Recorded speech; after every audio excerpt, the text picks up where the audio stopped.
ये डोटासरा जी बड़बोले हैं, पहले भी बहुत बोलते रहे हैं। गठजोड़ सक्षम लोगों का नहीं होता है, सक्षम के विरुद्ध होता है। अब दूध का दूध पानी हो चुका है और आज उन्हीं में विभाजन की स्थिति खड़ी हो गई है। कुछ लोग जानबूझकर राजस्थान के अंदर सांप्रदायिक तनाव पैदा करके माहौल खराब करना चाह रहे हैं। हमारे साथ उदयपुर संभाग भाजपा प्रभारी सांसद महोदय हैं। सर, जिस तरह से चुनाव है, एक तरफ चुनाव की चर्चा हो रही है, दूसरी तरफ भाजपा का सदस्यता अभियान और कांग्रेस लगातार भाजपा पर पलटवार कर रही है। क्या सोचते हैं, किस नज़रिए से इन चुनाव को देख रहे हैं आप अभी? तो भारतीय जनता पार्टी का कार्यकर्ता 24 घंटे 365 दिन हर चुनाव के लिए तैयार रहता है। और रही बात कांग्रेस की, अब उनके पास आरोप प्रत्यारोप लगाने के अलावा बचा भी क्या है। आज जो आपने बैठक देखी होगी,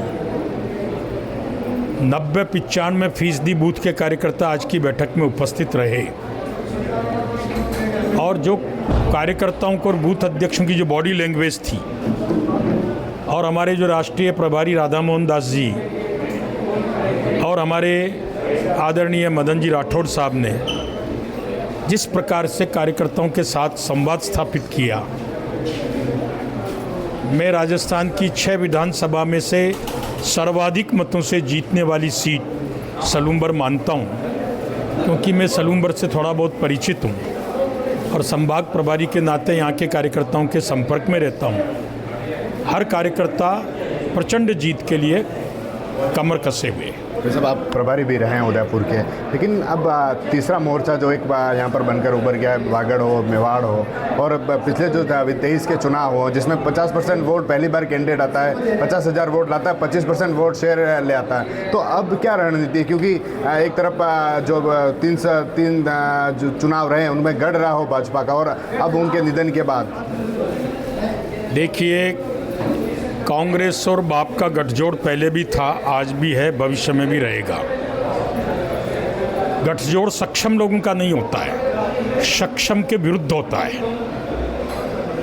रही बात बाप की, कुछ बातें बरगलाने में वो सफल रहे। अब दूध का दूध पानी हो चुका है और आज उन्हीं में विभाजन की स्थिति खड़ी हो गई है। हमारा कार्यकर्ता इन सब चुनौतियों को पार पड़ के इस चुनाव को जीतेगा। लगातार कांग्रेस पलटवार कर रही है, एक तरफ आपके प्रभारी जी के ऊपर काले झंडे दिखाए जा रहे हैं, शाही फेंक दी जा रही है। जो गोविंद सिंह डोटासरा है वह कह रहे हैं कि भाजपा में लंका लगाने के लिए प्रभारी जी राजस्थान में आ गए हैं। वो अपने कांग्रेस की चिंता कर लें।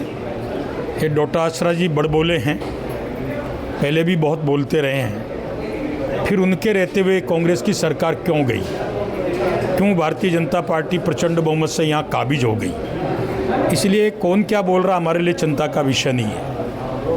हम केवल और केवल हमारे कार्यकर्ता की चिंता करते हैं, क्योंकि हमारा कार्यकर्ता ही वो पूंजी है जो हमें चुनाव जिताता है, वही हमारी सब कुछ धरोहर है।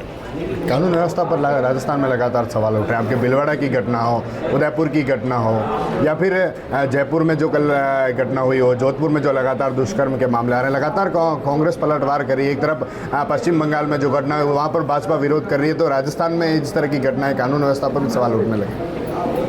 राजस्थान की कानून व्यवस्था चाक चौबंद है। कुछ लोग जानबूझकर राजस्थान के अंदर सांप्रदायिक तनाव पैदा करके माहौल खराब करना चाह रहे हैं। सरकार ने सख्त से सख्त कार्रवाई करी है। पहली बार राजस्थान के अंदर हत्यारों के अवैध मकान को बुलडोजर से तोड़ा गया है और सभी गिरफ्तार किए गए हैं। भीलवाड़ा की घटना में भी पुलिस ने तुरंत मुस्तैदी से और सक्रियता दिखाकर एक ही रात में 7 संदिग्ध को पकड़ लिया है। अपराधी अपना काम करेंगे, लेकिन पुलिस और प्रशासन सख्ती से इस प्रकार की गतिविधियों को बर्दाश्त नहीं करेगा। हम कानून व्यवस्था को लेकर बहुत संवेदनशील हैं, थे और रहेंगे। ठीक है, धन्यवाद। तो ये थे भीलवाड़ा सांसद दामोदर अग्रवाल, जिन्होंने हमारी बातचीत में किस तरह से, क्योंकि चुनाव और चुनाव के पहले क्या रणनीति रहने वाली, TV9 के लिए राजेश टांगी।